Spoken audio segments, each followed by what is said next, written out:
Thank you, David. Appreciate it. Speaking of students, how many are students of one type or another? Okay. How about young or not so young faculty? Okay. So this will be mostly, you can hear this okay? Oh, good. This will obviously be mostly aimed at students. Hopefully it is a snapshot of me that doesn't sound too much like home movies. And hopefully there's a message in most of what I'm going to say here. Obviously I don't have that much time. This is the easiest talk you could ever give because it's about yourself, and it's the hardest talk because you want people to actually care what you say rather than looking at the home movies, like I said. Nobody takes home movies anymore, do they? Sorry. But so if you have any specific questions about anything I talk about, and there's going to be a lot of anythings, in more detail afterwards, feel free. I just don't have time to go into great detail over everything. But I do want to tell you, because how did I get to where I am? I think everything, and you kind of go through your own life and experiences when you do this. This is how I started my career. My father was career Air Force, and we moved everywhere. So first 17 years, I had 9 places where I lived. So right away, you're going to have to get used to working with other people. The friends you have are not going to be friends for life. You'll never see most of them again, at least in my case. If you saw them 2 or 3 years, that was great. Every summer is like any good-looking girl's going to move in this summer, and the girls were saying the same thing. So it shapes you slightly different in that capacity. My personality, I don't know. I made these up. I think that's the way I am. I think I'm very pragmatic. I'm somewhat of a fatalist, but I am optimistic. And I'm kind of a Doris Day kind of a guy, que sera, sera. And that's kind of how I do my life. And that's how I've done everything for my career as an academician and my career for ACSM. Okay, hey, did I do that? Okay, so this is where I started. Indiana University, that's where I got my undergraduate degree. And when I think in those days, my life was pretty black and white back there. I needed a major, and because everybody went to college and had a major, should it be computer science, accounting, pre-law? I wasn't quite sure. And as I said, it was black and white, and this is pretty much the way I was in school. It was at least the way I remembered it. Except I did go back to the black and whites, and it was a little bit more like that. And so we won't stay on that one too long. Why do we keep... I don't want to be on those pictures too long. Somebody might be in the room that's in the picture. So partying, maybe? That's a party school. So it ended up being recreation and park administration. And I was in business for a while and gave it up and got in this particular major. How about ACSM when I was undergrad? Never heard of it. And I'm not that old that ACSM was in existence. But I never heard of it. And it wouldn't have been relevant for this particular undergraduate degree. But even the organization, the Park and Recreation Association, I didn't have anything to do with that. I don't remember a lot of the faculty getting students too involved, but as you saw what I was doing as an undergrad, who knows? I probably didn't even look. What should I have done? I graduated with about a 3-point. So there you go, a real go-getter.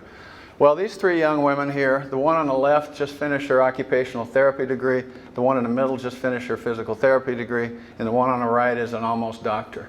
And this was taken in 2013 when the meeting was in Indianapolis.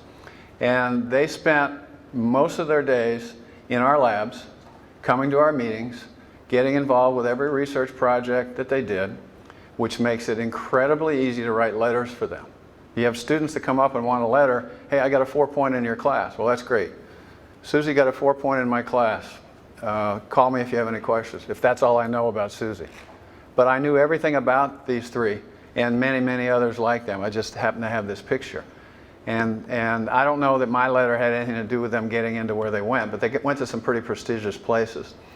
But it was they earned that because of what they did as an undergraduate. We provided them the opportunities, they walked in the door and took advantage of it. And there are other people sitting in this room whose picture could be up there as well. But hey, I got a job with my first degree, and I was at a ski resort.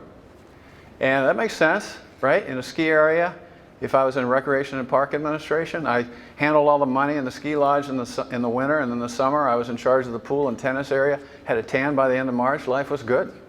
Brain going to mush. Worked tons of hours, but it's like, okay, that was fun. 4 years of college, and I got this degree, and I don't want to do it anymore. Scary.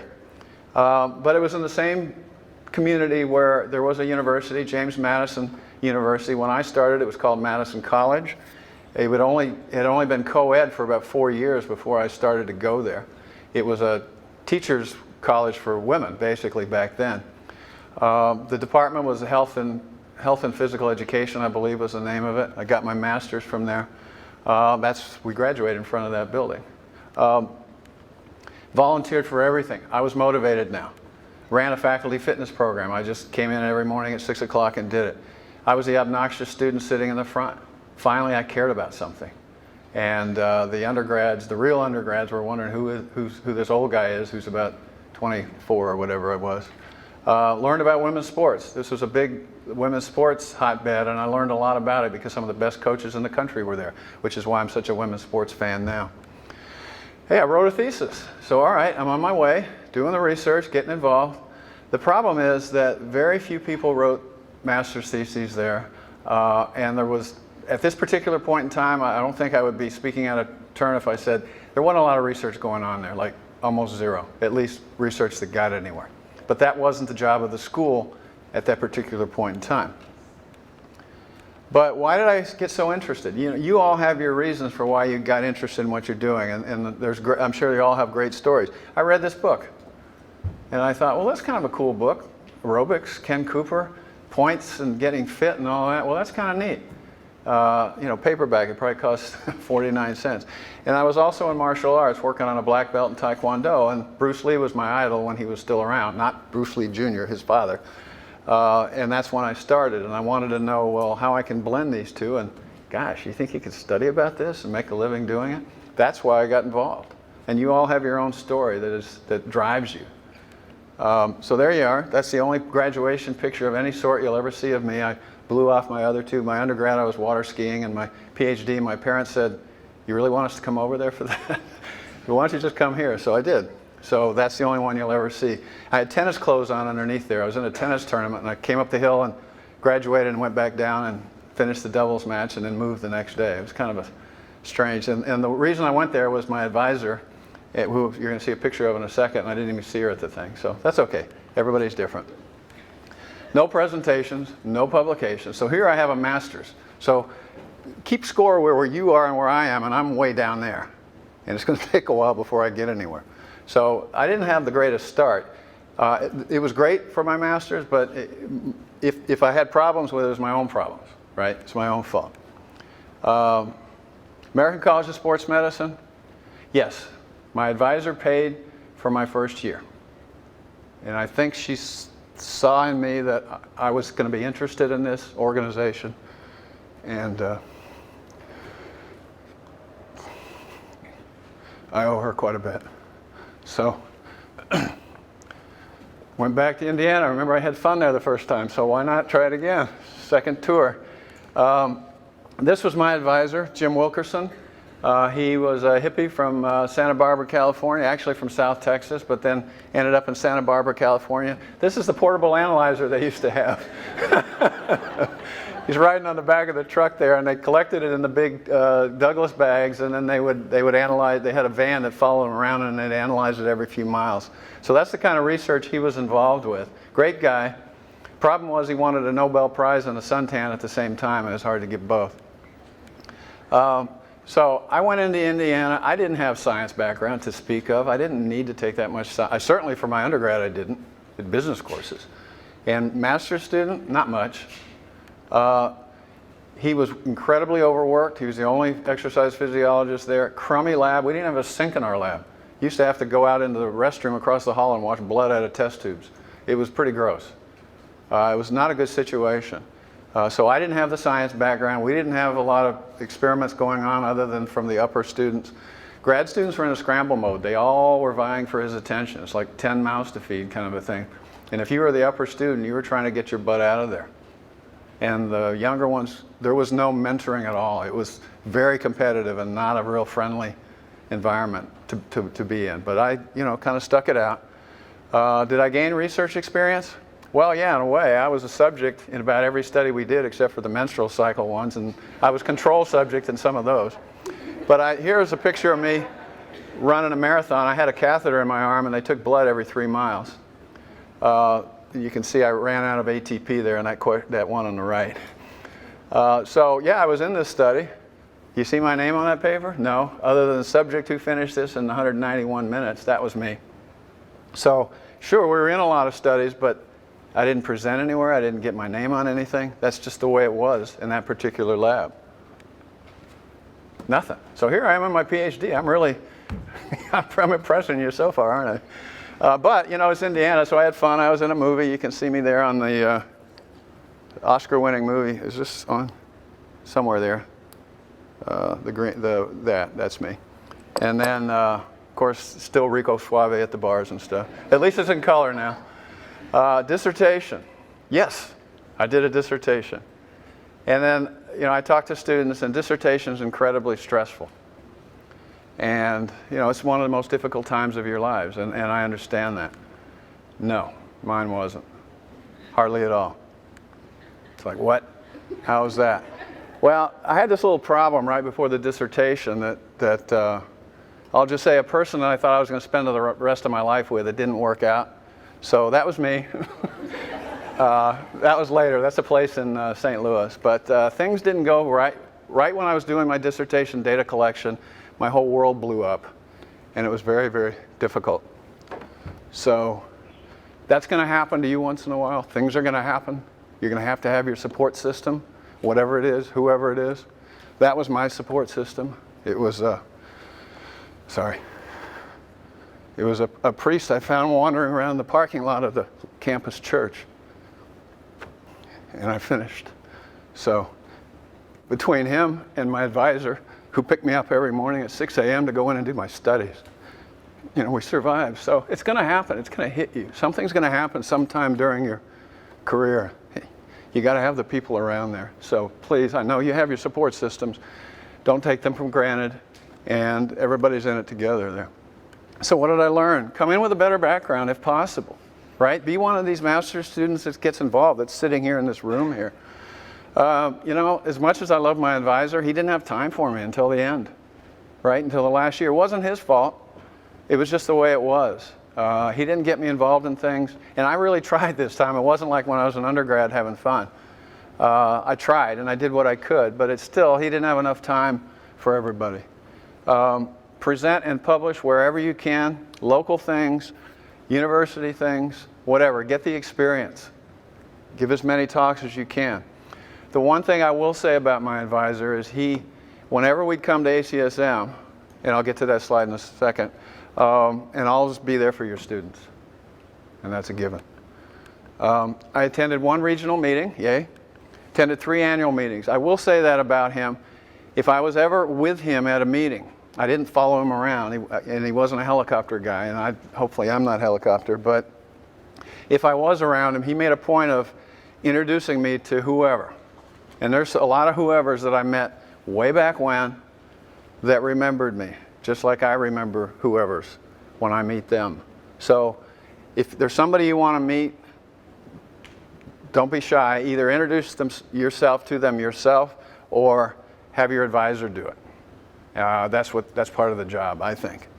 Still didn't present anything. I'm on my PhD now. So everybody in this room is ahead of me, probably. How did I get to where I am? But I need a job again, I need to do something here. So thank goodness, because sending out job applications, like David said, yikes.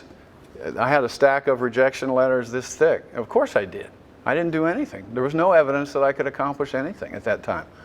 I almost worked for a physician. I was dating his daughter, who was a diver, but he actually talked me out of it. He said, it would be good to work for me. And he was a neurosurgeon, and he was starting an exercise clinic as part of PT. And he said he wondered about doing a postdoc years ago, and I was thinking about the postdoc, and he basically talked me out of working for him as one of the best things that ever happened to me. So I did get a postdoctoral fellowship at St. Louis University at their medical school, which was, thank God, because I had nothing at that particular point. That was my advisor, Charlie Sine. That's kind of, on a good day, that's what he looked like. He used to come to this meeting and ask questions, and occasionally they'd be students, and he'd say, I have 2 questions. Why did you do this study, and why am I sitting here listening to it? And some poor student is just melting. And you know what? Based on the presentation, he was right, and it was what everybody in the room was thinking. And he would always go to the student later and say, I wasn't yelling at you, I was yelling at your advisor for not preparing you. So it's the advisor's responsibility, I believe, for getting the students ready for this meeting. If they don't, then I think it's a fail on the advisor's part, assuming that the students are willing. But he was a guy that scared me to death, just to be around. I thought he'd say something to me at these meetings. And then somebody said, oh, you ought to go work with him. So I drove over from Indiana to St. Louis, 4 hours. I got up at 4 in the morning and met him at 8. It was great. Spent 2 years of my life with him. It's fantastic.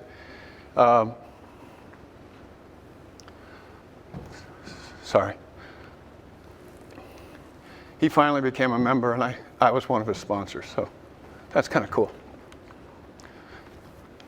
Got my dissertation published, yay, finally. So I got a publication, maybe I can get a job. American College of Sports Medicine. I went to 2 meetings when I was a postdoc, and that was good.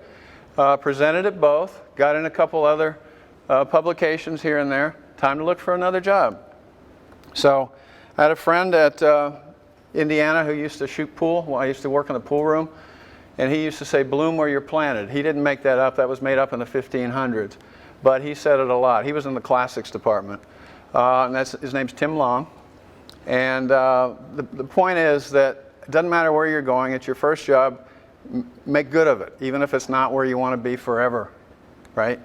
Because if you don't bloom, nothing's going to happen after that. So I didn't have to leave after 2 years, but I did. Went to the University of Houston and became an assistant, and then again, associate professor. I still have that shirt from that other one, but that's okay. I still might have it in my drawer somewhere. So that was a good move for me. That was pretty much what the lab looked like.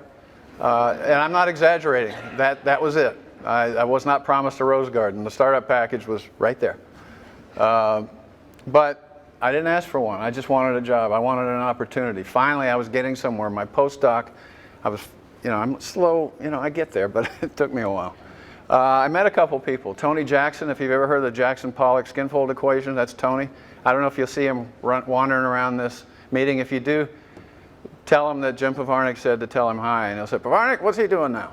Because he would always say, Pavarnik, the problem with you physiologists, and then he'd go into some tirade about something that nobody could understand. But he was great. And then Jim Morrow, probably my longest standing academic friend, who's always been there and is one of the straightest shooters, most scrupulous people I've ever met. I would love to emulate myself after him. And both of them were at the University of Houston at the time, and they were incredible mentors. Back in those days, we didn't have these official mentoring sessions where you had groups and committees and reports and all this stuff. We just had people, and you found them. And so even if you have all these things now that we have to do, that's great, but find people like this. Because your friends, the ones that can really help you, might not necessarily be those official ones, right? They might be, and that's fine. But if you find somebody, even if they're in the English department or whatever, Tim Long, the guy in classics at Indiana, find your mentors and people that you hang out with. Here I was able to strengthen my research focus. For those of you that know, I work with physical activity in pregnancy. This little one is probably about 30 years old now. And then here's some of our early work that unfortunately never got published, but working with a pediatric cardiologist there. So it was a good time for me to do a lot of research down there, and it was a good environment for that. ACSM, yeah, I came here a lot now. I was on a roll, published a lot, tried to publish a lot in MSSE, started to be able to review manuscripts for MSSE, which if you have an opportunity to do that, please do. It takes a lot of time, but it's quite it's part of the service that we do for the profession, and it will get your name out there. I presented at every ACSM annual meeting after that for a while. Started reviewing the papers. I attempted to work at the regional level, Texas ACSM. Who's here from Texas chapter? Anybody? All right, is it still a mafia pretty much that runs it? Back then it was a mafia. And I was appointed to a committee, and I got kicked off the committee at the meeting. They brought somebody in from the floor and they booted me out. And I found out later it wasn't me, they didn't like the president to put me in there. But it's a real political thing. It was kind of scary. It was great people, but it was a scary place. So I really couldn't get involved in my regional chapter much, even though I was down there for 7 years at the University of Houston. It was crazy. But somehow I became a fellow, so that's good. And I worked toward that, and it's because I came to these meetings, it's because I published, and I published in the journals that were recognized. And it takes a while, but if you want to do anything with this organization, that's something you need to strive for, is fellowship. But University of Houston, we didn't have a PhD program. And I thought, one of these days I might want to work with PhD students. I think I would like that. The dean came to he was in the College of Education, he came to our building once in the 7 years I was there. And it was just, we had an open house and we invited him. He didn't, you remember, see that lab that I showed you? I had to beg and scrape to get stuff beyond what I showed you there. So I always say this, I will generally stay wherever I am if I think I'm making a difference, or if anything I'm doing is making a difference. And I wasn't so sure there anymore. So an unknown term, publish or stay, that I heard way back at St. Louis University. The point is, if you didn't bloom where you're planted, you're there. Assuming you get tenure, you're not getting out. So I was fairly successful with the University of Houston. I did have some other options. Houston's a big city. So, and that's not Houston, that's the Texas Medical Center, which is in Houston. So that is not a city itself, but that's the biggest medical center in the year. So after 7 years, I took a job here, and notice it was a two-part job. I was in a medical school department, and I was also a hospital administrator. And you can see my office. I don't know if you can see that arrow there. It's huge. It's an amazing place. David worked there for a while, and it's amazing, the people there. If I ever have any kind of an illness, that's where I want to go. ACSM, I continued to publish. It was easier to get grant funding there just because you were there at Baylor College of Medicine. Hey, I became a member of an ACSM committee. That was exciting. I was now a fellow. Shangri-La, why would I ever want to leave there? Right? I got everything. Well, academics versus administration. The vice presidents were suits, right? They didn't know how to talk to the doctors. I was a PhD, and they said, you're kind of like a doctor, like a real doctor. You can talk to them. So they put me in charge of outpatient research, which was, hospital administrators were so jealous. I became a super director, and it's like, all that means is less time I can do my own research, right? And they're all like, you get to talk to these people. Yeah, when the jackhammers are bothering the rats on the 14th floor, who are you going to call? Me. So that was a pretty sexy job. But I did it well, so I had to make that decision. Am I ready for this at this particular time in my life for the rest of my life? Students would come in the summer. I'm a fellow in adolescent medicine. I've got July off. Can you teach me exercise physiology? I go, wow, you might need at least August. Because to learn in 2 months what I've learned in 13 years. So great people, but that's not mentoring. And Houston is big and ugly, to be honest. Great restaurants, great medical center, but it's big and ugly. So what would it take me to leave? Well, I'm one of these que sera people. I don't have any, I've always wanted to do this. But late one night at this pub in St. Louis, and I remember it now, one of my colleagues, when we were out after a seminar, said, what do you want to do and what do you want your ultimate career to be? And I said, I don't know. I'm not that kind of a guy. And finally, it's like, no, you're not leaving until you tell me. And I said, I don't know, full professor at a Big Ten university. Get away from me. Order a beer. And I remember saying that now. So that eventually became that. So that's what it took to get me to leave a possible position at a school where I might want to be for the long term. So I had a job offer came up, and I took advantage of it, even though Houston in many ways was fantastic. I mean, the pediatrics department had 300 people in it. It was ridiculous. It's not the real world, in a way. It's the Disneyland of academics. So then I came to Michigan State, and pretty much that same bike was there when I got there, but we did have a treadmill, and it looked kind of like this. And again, I'm the patron saint of no labs is me. So I came again with nothing, but hey, nobody promised me anything. We figured it out. We scraped and we put some stuff together, and now we have some things going. I got to do more on my research. I have this thing for pregnant women if you haven't figured it out. And that continued to flourish and continued to change, and that was exciting, and I was able to continue that. Also working with kids, but quite a bit with pregnancy studies. Here's a lot of my subjects, and they're as old as you are now. Great students there. Great students are available. And I've always thought, you really need your students to want to emulate you. I mean, what's the point, right? They want to learn from you and what you are and what you're doing. So you go through the normal things. What do they want? What do they like? The only thing I might suggest is a brief screening for histrionic sociopathy. And if you give them that, but beyond that, just do the normal kinds of things, and then you'll get students that are just like you. And here's a couple recent ones, and I think I can work with these three. They'll work very, very well. American College of Sports Medicine, regional chapter. I got to the Midwest chapter, and they thought I knew something. I said, yeah, you want to be a keynote speaker at our first meeting here? It's like, whoa, this is pretty cool. I'm not in Texas anymore. And then I ran for the board, and it's like, it was nice. It was very inviting. So keep trying, right? I really enjoyed that. But I got kicked off my ACSM committee. I was on one of these big task force for women, children, and others and something, and they split it up, and I got booted off. So it's like, one step forward, two steps back. So that kind of bothered me. I kind of didn't like that. So I started bugging every officer I could see, everybody on the board. I said, what do I need to do to get back on a committee? What do I need to do? And I bugged the people at the ACSM. I'd call them up. Well, where do I sign up? When do I do this? When do I do that? And finally, somebody said, we'll get rid of him. We'll ask him to run for the board of trustees. That'll fix him. And I'm like, me? So I remember very vividly when Ed Halley asked me to run for the board of trustees meeting. It was when the meeting was in, where was it? It was in Baltimore, I think, in 2001. So I said, yeah, and I won. And that was pretty cool. So now everything's perfect, right? Michigan State, I'm on the board, everything is wonderful. Well, the best job in the world is called full professor, okay? That is, because it's like the Supreme Court. You get tenure for life, and it's fantastic, and it's not, what we do is not a real job anyway, or if it is, then you're not doing it correctly.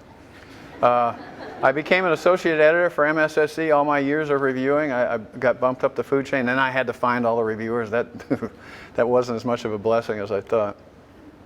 But again, we had a dean that was just this much better than the one I had in Houston. And there was things like, well, is this getting anywhere? Am I still making a difference here at Michigan State? I don't know. I was becoming a little restless. I applied for a few chair jobs, turned one or two of them down. I wasn't sure why I was applying for them, to be honest. It wasn't like I always want to be a chair, right? I don't have a bucket list. I only have a bucket list when things happen, then I put it in. Like my first wedding dress fitting, that went in a bucket list. That was the first thing ever in my bucket list. I wasn't looking forward to that at age 8, but that's how I operate. So being a chair wasn't one. So I got another opportunity. Talk about fun. I became the Michigan State University Research Integrity Officer. So now I'm back in administration. Well, I had some work with that. Maybe now's the time. I deal with everything bad about research misconduct, all kinds of terrible things. Every university has to have somebody in this position. That's 50% of my role now, and I've had it for 9 years. And it's not fun, but it's incredibly important. Otherwise, all the research we do is meaningless. So, but it added something that I think I needed at the time that I took it. It took away a few things, but it added something for me that I think was helpful. And then after the board, I must have done something right because they asked me to run for VP, and I won. Jeez. And then I did a little math, and I thought, wow, if you don't drool on yourself too many times, sometimes the VPs are asked to run for president, and yikes, I won again. So I kind of felt like, if you've ever seen the movie The Candidate, that's what Robert Redford said after he won, and that's kind of the way I felt. So that's pretty much how I got to where I am with ACSM, all the dirty jobs I ended up doing.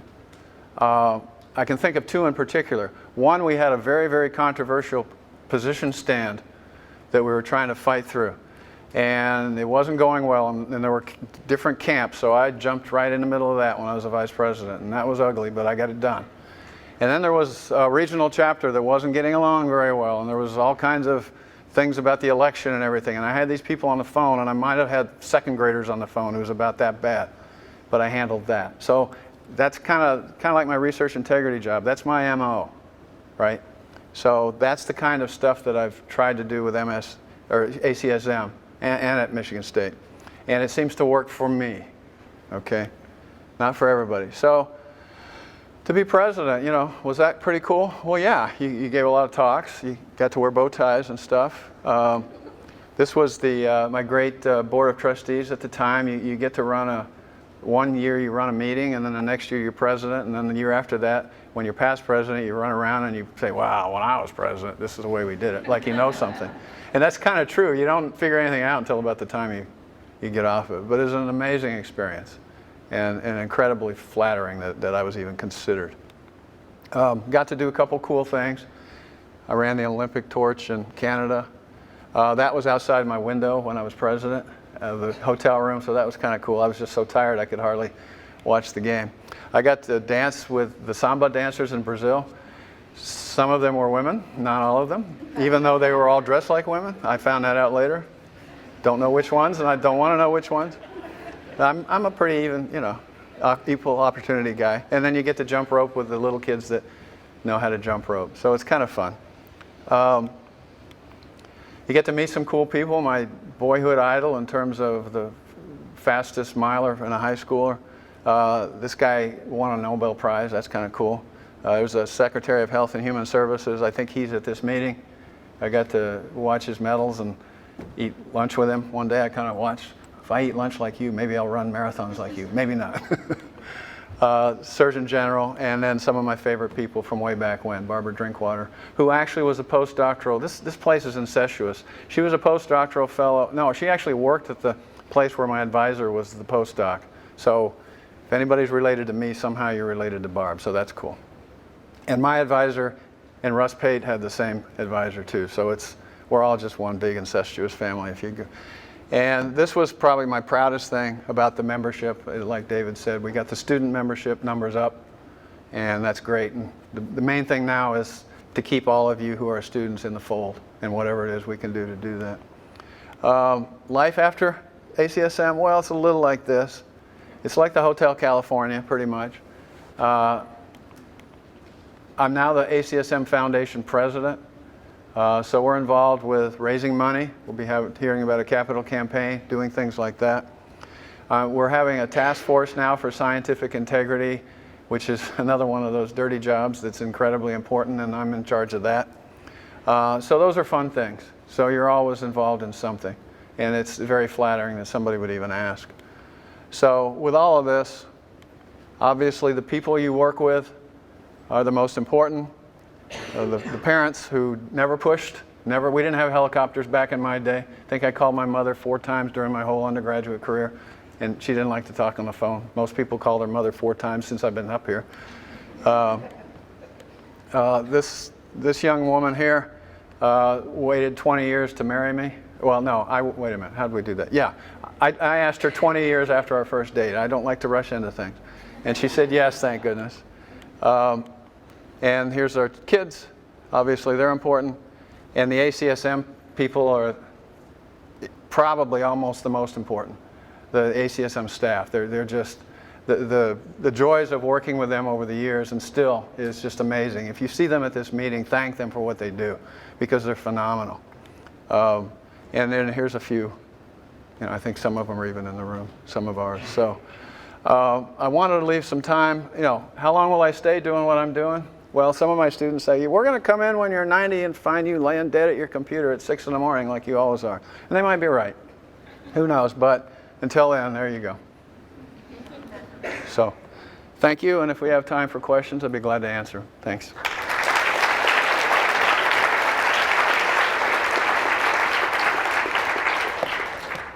Anything? Nobody? Yes, sir. So I was just curious because I'm a little in the same boat with not having the high science background when you started going in from progressing 3.5 from there on. What would you say was the best way of breaking that barrier for you? The best way was when I met my advisor, Dr. Wilkerson, Jim Wilkerson. When I met him the first time, because when I went back to Indiana, I was torn between biomechanics and exercise physiology. And I found out my potential biomechanics advisor was going to retire the next year. And I said, okay, then we're not going to do that. So I went over to Jim and he said, sure, I'll take you on. How much physics you had? How much chemistry you had? How much biochemistry you had? Blah, blah, blah, blah. So he said, all right, here's your schedule. So he wrote out basically 3 years of, do this for 3 years and call me. Not quite, but it was something like that. He just said, these are the courses you're going to be taking before you get into really working with me. And it was simple. If I wanted to work with him, that's the way it worked, because I just didn't have the background. Yeah. Thank you. You're welcome. Yes, sir. You're a PhD student or postdoc today. What would you do differently, considering I see your goals for ACS extension, etc., etc. Given that there's a lot more PhD students today, competition for lectureships, etc., is probably a little bit more competitive. Have you got any different approach that you would do if you were a PhD or postdoc today?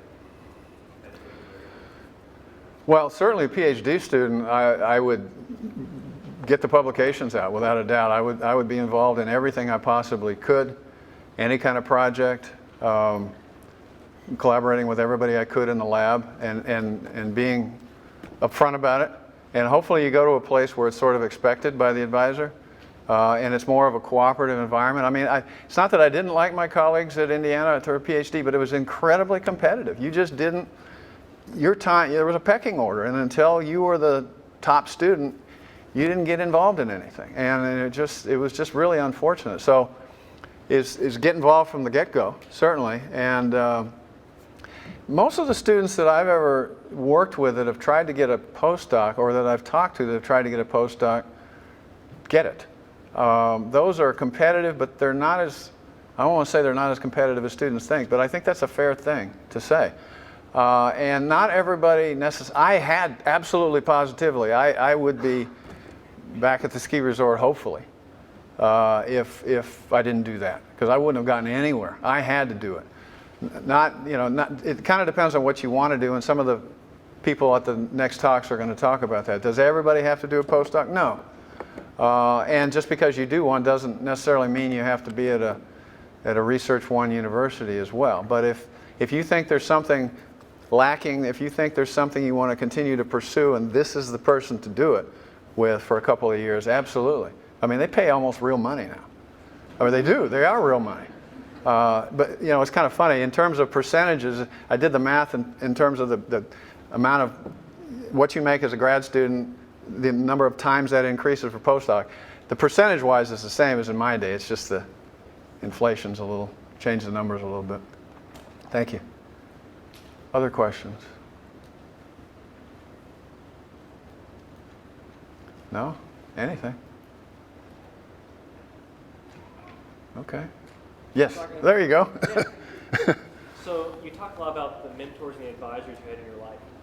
For a student that's trying to find a great mentor or advisor, what would you tell them to look for? Somebody that will spend the time with you, that'll ask you tough questions sometimes, that'll push you, that'll challenge you, but will be there for you, that will be willing to find out a little bit more about you to kind of get the backstory a little bit, who's willing to take that extra time to do that. I think that's important. But it's a give and take. You have to come in and do your homework. Students come in all the time to talk to me about, well, I want to go to school here. Because it's amazing, you come to this meeting as many years as I have, and some student will come in, one of our undergrads, because I always invite them in, and they'll say, I want to go to whatever, Minnetonka Tech or something, and I said, well, huh? And I look it up and I said, yeah, I know 2 people there. So it's frightening. So that's good, but if they haven't looked up Minnetonka Tech in terms of why they want to be there, then they haven't done their job, right? So I would certainly tell the students, do your homework. There's no excuse to not know as much about the university, if not more about the university, when you're a student in these days than before. And there's nothing that is more counterproductive as a student is to come send me an email and say, hi, I want to do research with you. Really love what you do. And then they go on to tell me what they're doing and what they want to do, which has nothing to do with me. Well, no, you don't want to do with me. You're just sending this thing out to everybody, and that's not going to get you anywhere. So learn from people who will tell you not to make those kinds of mistakes, I guess. Yeah. Yes, sir. How has your research focus changed throughout your career as a grad student? Yeah. Into the different universities you've worked at? Right, good question, thank you. When I was, you saw what my advisor did and did some strange stuff out there with the guys running. And what I was trained with was temperature regulation, body fluid regulation. I had a heat acclimatization chamber and things. That's what I did a little bit of at Indiana, and then when I went to St. Louis, I expanded on that. And I did a little bit of that in Houston. But then what happened was a physician came over from the med center who knew I was an exercise physiologist, and he was a high-risk obstetrician. And he said, well, I work with women with heart disease, and these women always have C-sections. The only reason they have C-sections is they have C-sections. We don't know. How hard is a woman's heart working when she's giving birth? I don't know. So he said, well, let's do some exercise studies and let's look at some of them. And I thought, well, that's cool. So he approached me, and then we really got into it. And this was back before it was cool to exercise when you were pregnant. This was dark ages, like I told you. And then one thing led to another. And then when I got to a point where, all right, these are cool things, we got to the point of where we're not hurting anybody. So then it was more of a, and I think a lot of you are going to have to face this. Are you going to go, the stuff I was doing was fun, not particularly fundable, some, but not huge. So you either have to go that big or that big. And some of the people that I was working with at that time were going more this big. So I switched over more from a public health. One thing I forgot to, I think I'd include everything. I did get a master's in epidemiology at Michigan State. I paid for every nickel of it, $12,750 or something. It took me a long time because some of my students were taking the same classes, and guess who didn't take the class if there was a conflict over who was going to teach? Me, of course. So it took me from 97 to 2004, I think, to get the master's. But I learned about epidemiology that way and got the degree. But it sort of, que sera. You know, I didn't know. It just sort of went, and I went with it. So thank you. Great question.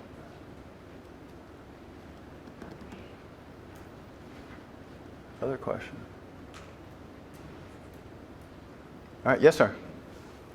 In terms of looking for maybe a topic to focus on for the PhD, would you go with what you just said towards something that is personally fun and interesting for yourself, or something that you can see gaps and maybe fundable? All three, particularly the first one. If you see gaps and it's fundable but isn't interesting to you, don't even think about it. If you can get interested, if your potential advisor says, well, just try it for the summer, and if you don't like it, don't do it. That's the beauty of internships. A lot of students do internships. It's like, God, I thought I wanted cardiac rehab. I hated it. Good. Good. Now you know. So give it a chance if you want to go to that route, and then if it doesn't get you excited, then leave fast. It doesn't matter if it's fundable or not. If you don't love it, the heck with it.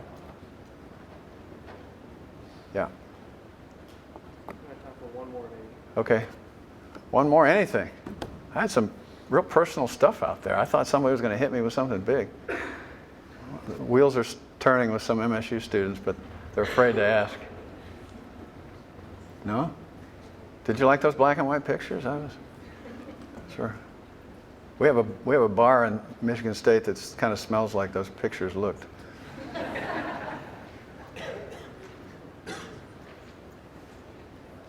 All right. Well, I'm around. Thank you.